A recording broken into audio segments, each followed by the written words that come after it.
and welcome back to the show. For those of you who are thinking of getting into university or college and need financial assistance, this one is for you, because we are now joined by the NSFAS spokesperson, Mr. Kagisho Mamabolo. And just like that, we're going to open your chat with us with a WhatsApp voice note. Let's hear it. Hi, Anele and guests. I'm Renee. I'm in matric this year. I'd just like to find out, what can you do if your parents don't have the finances to send you to varsity or college? And this is where you guys come in. NSFAS, you provide financial assistance, right? Exactly. Okay. We are the biggest scheme, I think, in Africa that provides access to higher education.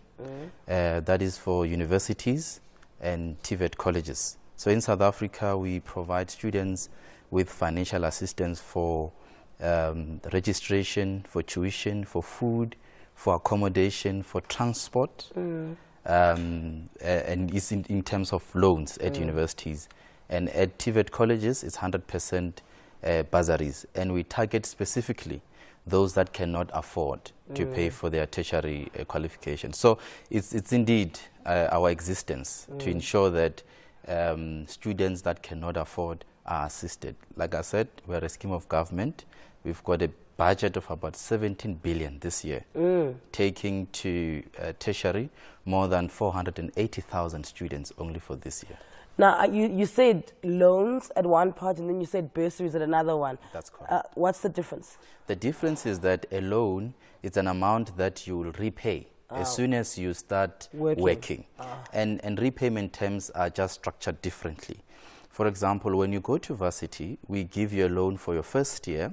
If you passed 100% of your modules, we convert 40% of that loan into a bursary, so it's not repayable for your first year. We do the same for your second year. Your final year, we have what we call final year program. If you pass all your final year modules, we convert 100% into a bursary. So repayments would actually be less than 50% of the amount of loan.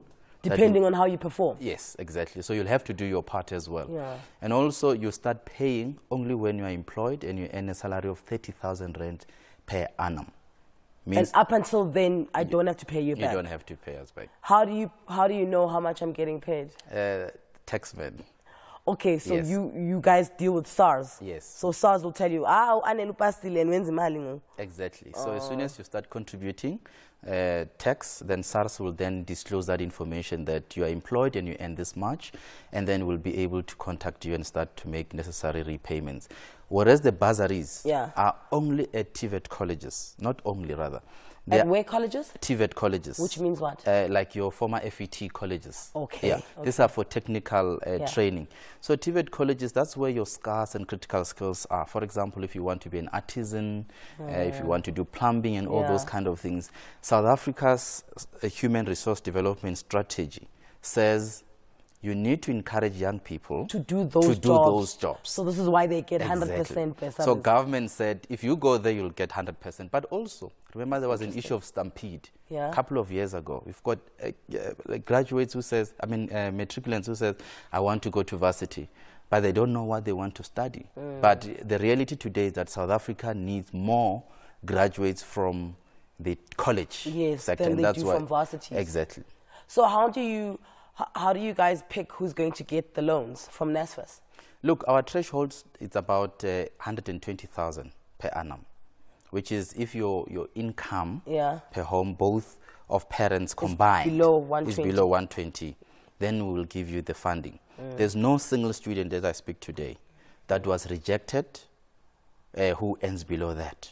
If you're rejected, you'd find that maybe you did not get admission at a varsity. Okay, so you guys cannot guarantee that I'll get admitted to a varsity. That's up to the register of the varsity. Where you come in is when it's time to pay. Yes, we just provide only funding for access. Okay. Yes. Now, what I find is that with applying for financial aid, you know, it's like that first month of the year, you guys are inundated with requests. Yeah. How soon should a person in high school be applying for financial aid from you guys to make the journey a little bit more smoother? We've got an application window. Yeah. It's not just open throughout. We open on the 1st of August. And we've been doing this since for the past 2 years because, remember, we have centralized the system. Previously, you would apply at a university or a college. Now you apply directly to us. And we open on the 1st of August, and we encourage everyone to apply online. We do have a paper-based application, which last year was about 11 pages.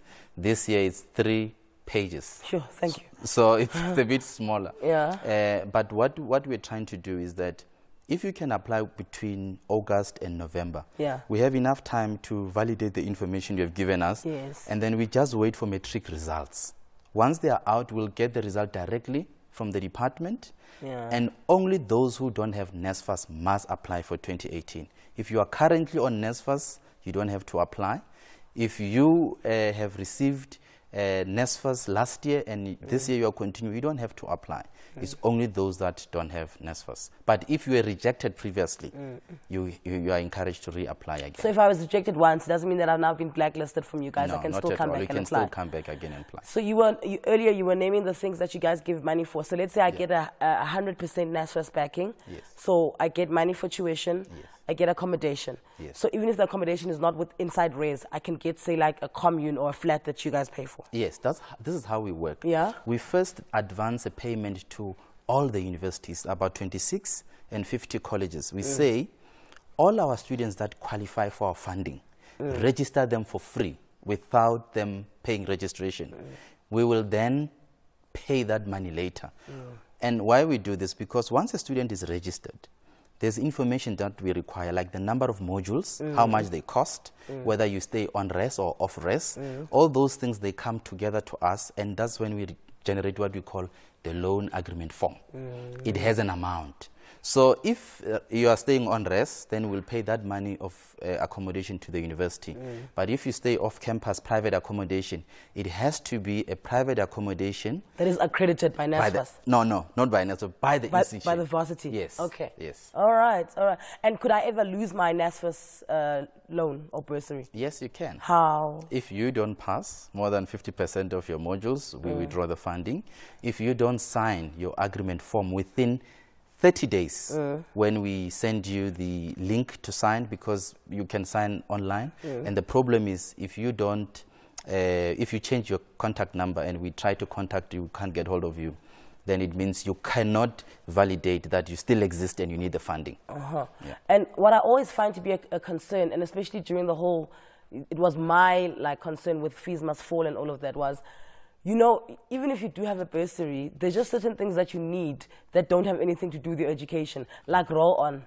Do you know what I'm saying? And aqua cream. And if you're a lady, you need sanitary towels. Do you guys cover those things? This is what we have decided to do. You know, like I said, we provide access, but we said it's important that we maintain success. And success comes with a whole lot of support at high. So we give you vouchers, which you can go to retail stores to buy your grocery.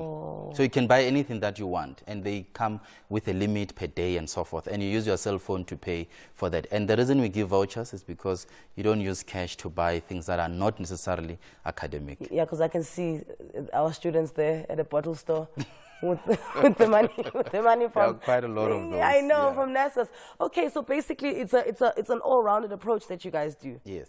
In fact, our board is actually working very hard with private sector and also with the CETAs to ensure that the students that are in the system get a lot of support so that they don't drop out, because if you drop out, like you heard earlier, that 52%, more than 52% of the students that enroll at university end up choosing the wrong career. If you drop out, then it becomes difficult for us to recover the money. So we can't invest that money.